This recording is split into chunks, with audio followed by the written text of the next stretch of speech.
Pode começar, tá? Não tá dando pra te ouvir. É pra começar? Isso. Assim, então pode passar. Ah, sim.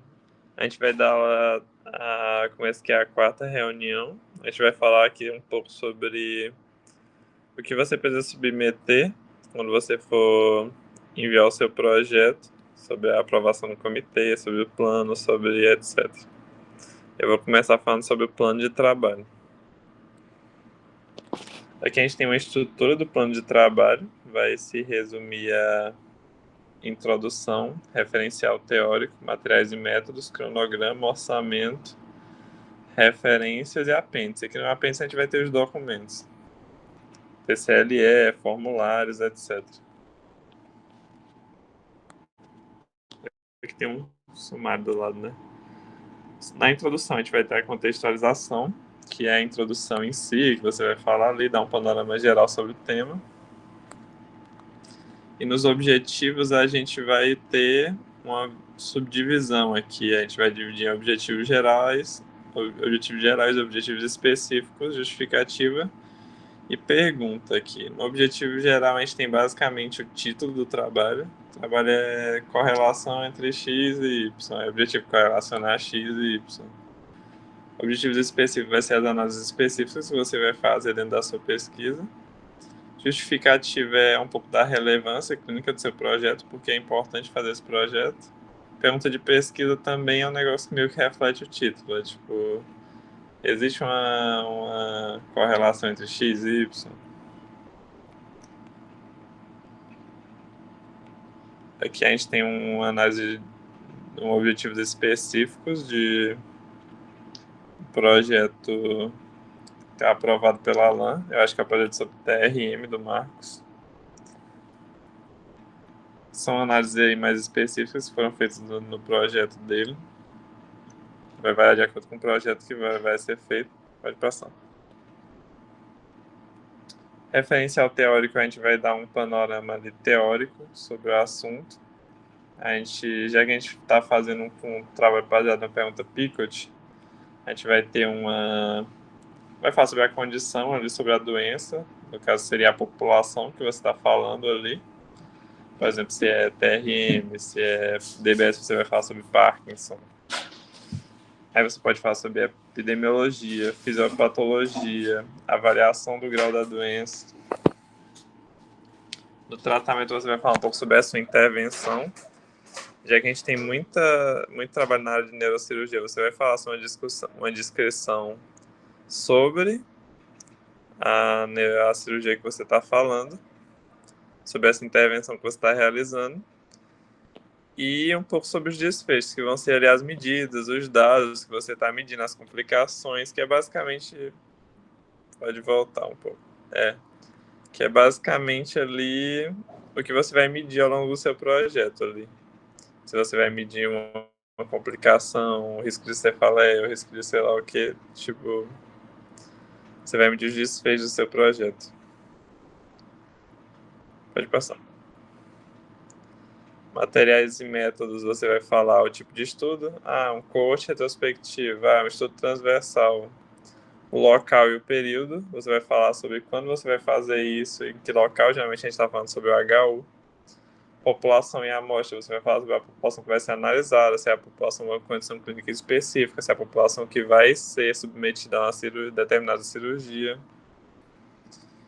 Vai fazer sobre a coleta de dados, que instrumentos você vai medir para fazer essa coleta de dados, se é um questionário, se você vai medir dados do prontuário daquele paciente. O procedimento, como você vai executar toda essa coleta de dados, essa seleção da população e etc. A análise de dados, que é você pode fazer um teste estatístico para avaliar esses dados, teste de Q quadrado, teste T, teste ANOVA, vai depender muito dos dados que você está utilizando. E sobre os aspectos legais e éticos, incluindo riscos e benefícios. Aqui você vai falar um pouco sobre a parte da assinatura do termo do TCLE, termo de consentimento livre e esclarecido. E os riscos e benefícios do procedimento que você está realizando. Pode passar. Aqui a gente tem um cronograma. Isso aqui é padrão de um projeto de iniciação. Você vai falar que procedimentos você vai realizar durante o período que você está analisando.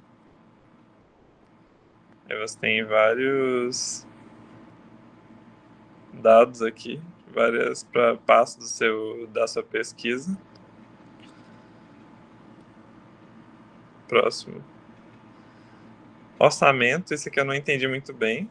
Tem um projeto lá que tem um orçamento, o cara botou um notebook, aí no outro orçamento o cara botou umas coisas assim, não, esse aqui vai ser por conta do próprio aluno. Aí eu não entendi muito bem porque tem um orçamento.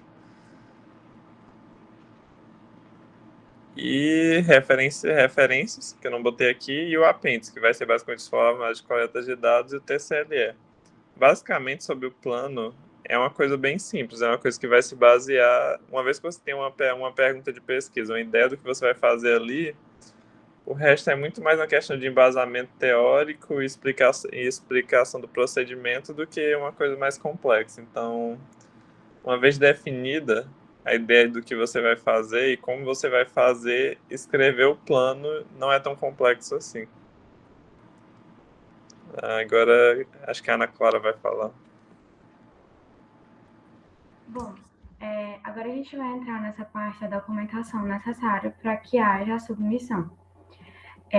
E antes disso, é importante a gente ter conhecimento do Comitê de Ética em Pesquisa, que é o CEP, e da Plataforma Brasil.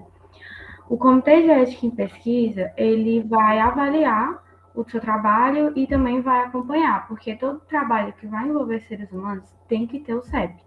Então, o CEP, ele vai ter que ser vinculado a algumas instituições. Por exemplo, a UFP tem o CEP da UFP.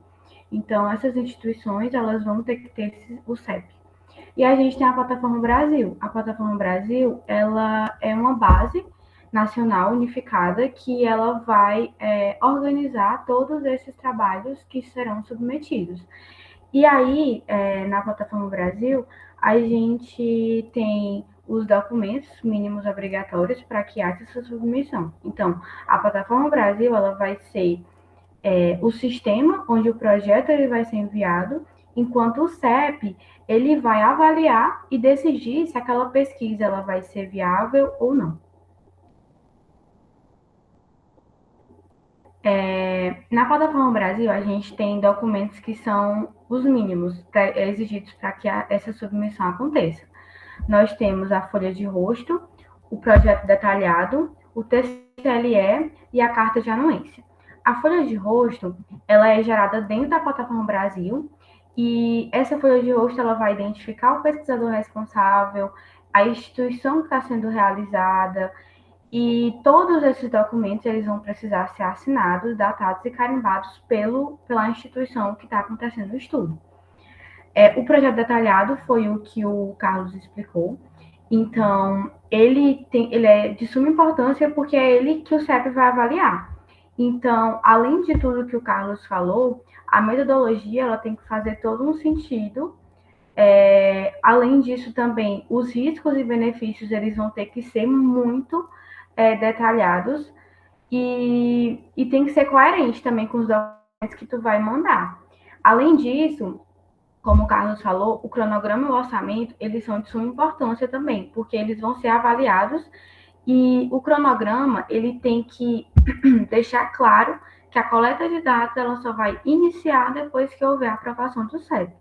E, além disso, o orçamento, ele precisa conter todos os dados que você ou todo o que você gastou dentro do projeto. Então, por exemplo, se você teve um gasto que ele é seu, por exemplo, então você tem que colocar que aquele gasto é recurso próprio, por exemplo. E todos os outros gastos, eles teriam que ser bem detalhados. A gente tem o TCLE, que é o termo de consentimento livre esclarecido. E aí esse documento que vai garantir que o participante vai estar ciente da pesquisa e que concorda também em participar. Então, ele precisa, nesse termo, ele tem que ter os riscos e benefícios daquela pesquisa, ele também tem que garantir o sigilo daqueles participantes, e quando o TCLE ele não é aplicado, a gente pede a gente justifica o motivo deles não precisar naquela pesquisa. Então, a gente coloca que ele não vai ser necessário naquele tipo de pesquisa. E a gente pede também a carta de anuência. A carta de anuência é quando a pesquisa ela acontece em uma instituição diferente. Então, ela vai comprovar que aquele local autoriza e a possível realização daquela pesquisa. A gente também tem os documentos exigidos pelo CEP. E aí, a gente, quando tem esses documentos que são exigidos pelo CEP, vai depender do CEP que você vai submeter. Então, por exemplo, o CEP da UFP, a gente tem a declaração dos pesquisadores, o currículo Lattes atualizados, pelo menos nos últimos 6 meses, a carta de encaminhamento ao CEP, o termo de confidencialidade, instrumento de coleta de dados. Então, tu vai colocar o tipo de instrumento que tu conseguiu coletar aqueles dados, seja por formulário, seja por alguma plataforma, enfim. E autorização institucional. Aí a gente tem os documentos que são exigidos em pesquisa de rede. As pesquisas de rede é quando a gente tem mais de uma instituição. Então, a gente tem instituições coparticipantes dentro de uma só pesquisa. E dentro desses documentos, a gente tem um projeto de pesquisa único, a folha de rosto, que também vai ser preciso na plataforma Brasil, a carta de anuência, e essa carta de anuência ela vai ter que ser uma para cada instituição. Então, se você tiver 2 instituições, você vai precisar de 2 cartas de anuência, o TCLE, a declaração dos pesquisadores, o currículo Lattes atualizado, o termo de confidencialidade, autorização institucional e instrumento de coleta de dados.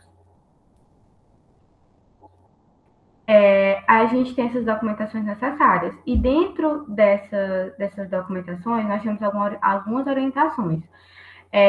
Não vão ser aceitas fotos de documentos, então esses documentos eles precisam estar digitalizados em formato de arquivos, e também informar corretamente todas as instituições que estão participando daquela pesquisa.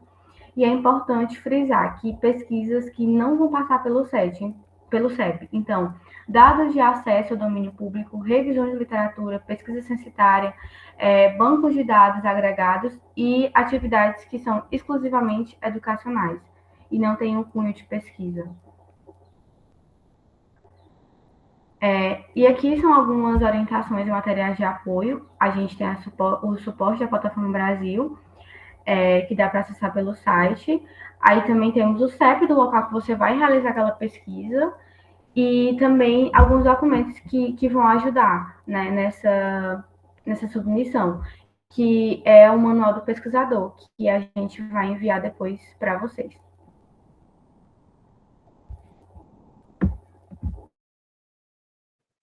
Bom, galera, estou conseguindo me ouvir direito? Sim, sim.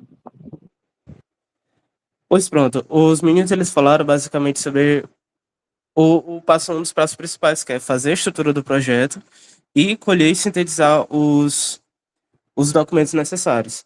Só que a gente precisa saber também como é que funciona o fluxograma de envio de documento e como é que funciona todo o trâmite um pouco mais burocrático em relação a todo esse processo. Assim, geralzão, quando a gente está vendo, principalmente depois que a gente faz a escrita do projeto e tem os documentos necessários, a gente tem, no caso, na nossa realidade, os 2 meios de submissão do projeto.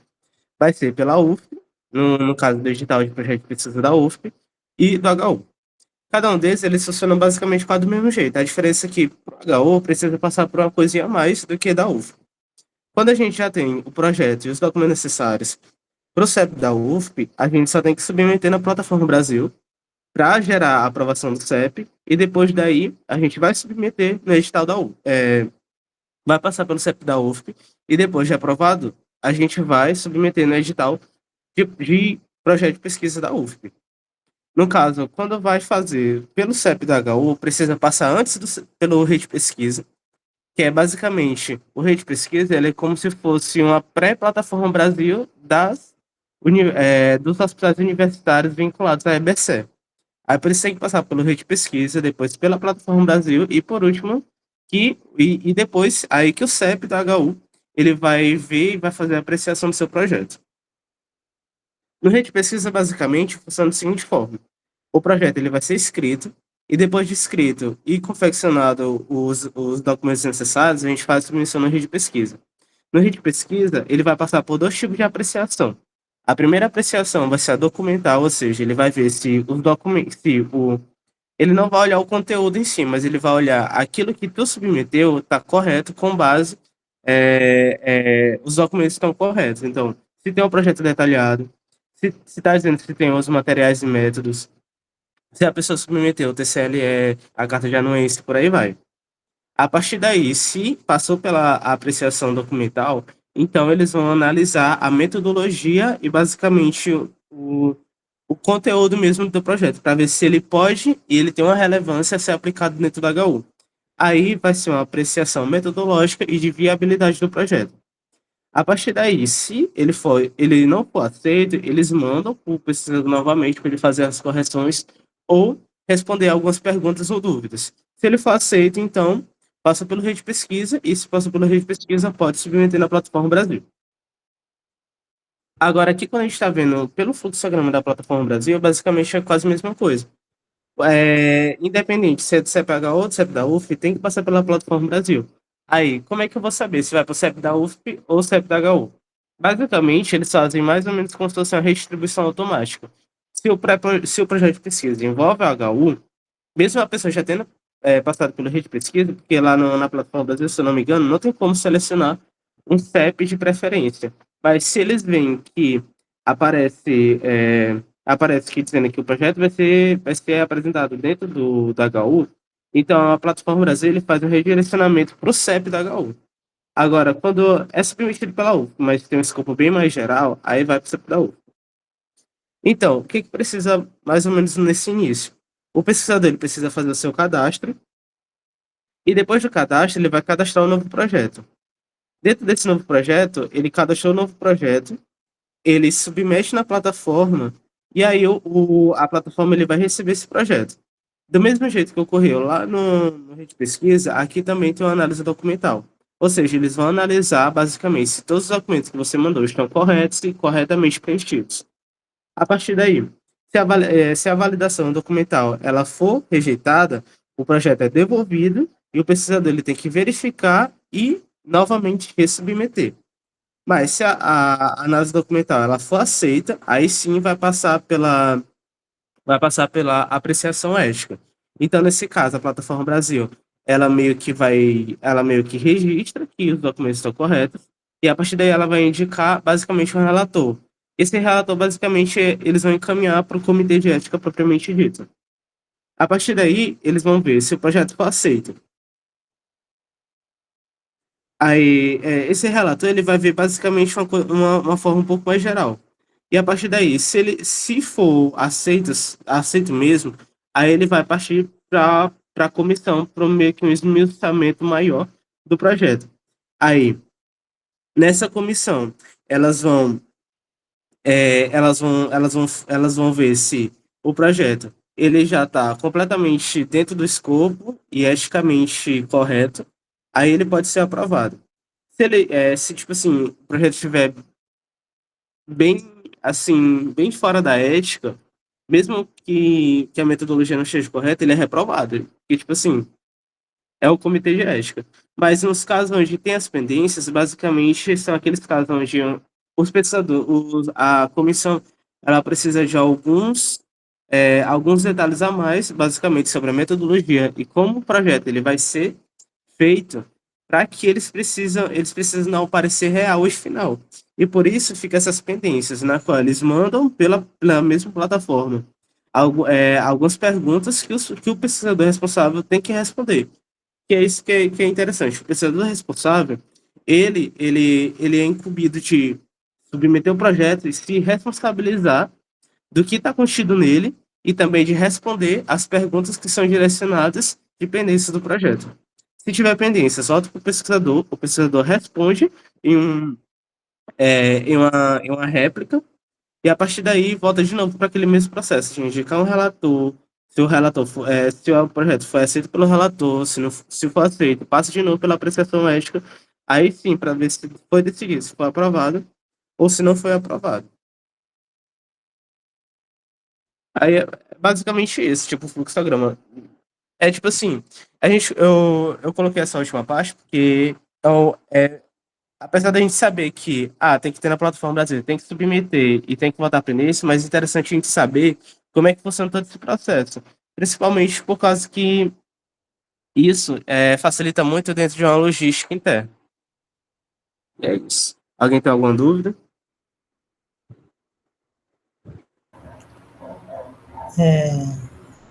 Bom dia, parabéns aí pela apresentação de vocês.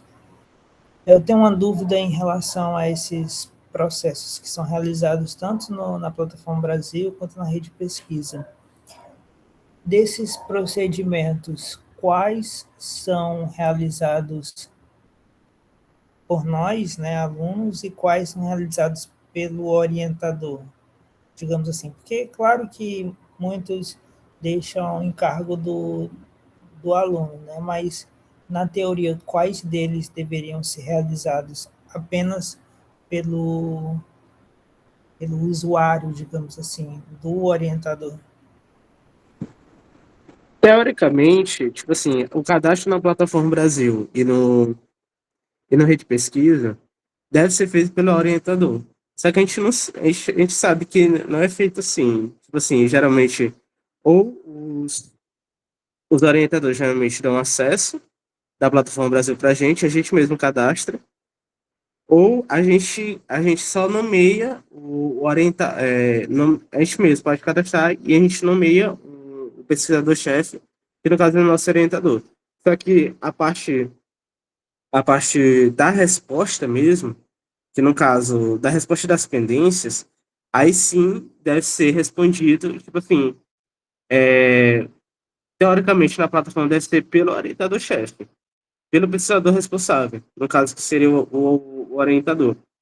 Só que a gente sabe que geralmente não é assim. Quem só é como se fosse mais ou menos uma coisa de fachada, quem faz isso é a pessoa que teoricamente vai receber a bolsa. Assim, o rede de pesquisa, ele só deixa o orientador, entendeu? Tipo assim, só o orientador que coloca do início ao fim, ele é um que pode mexer, que é ele que cadastra. Mas a plataforma Brasil, depois que você só coloca lá o orientador, cria o projeto, né? Coloca só o título e coloca, nomeia os participantes do projeto, os próprios participantes podem alterar a qualquer momento. Então, se, por exemplo, o orientador não quiser dar o acesso dele, só fala assim, professor, você só entra aí, coloca só o título aí do projeto, criar projeto, e aí me coloca como membro, e aí eu vou poder editar depois o meu login, entendeu? Na plataforma Brasil. No rede de pesquisa, não. Rede de pesquisa é só o do orientador mesmo. Entendi, valeu.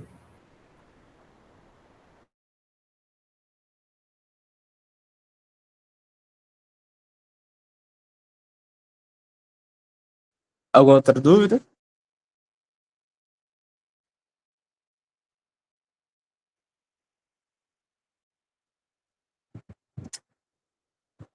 Então acho que é isso.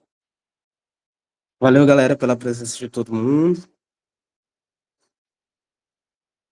E bom final de semana aí para todo mundo. Valeu, bom dia. Bom dia. Tchau. Tchau.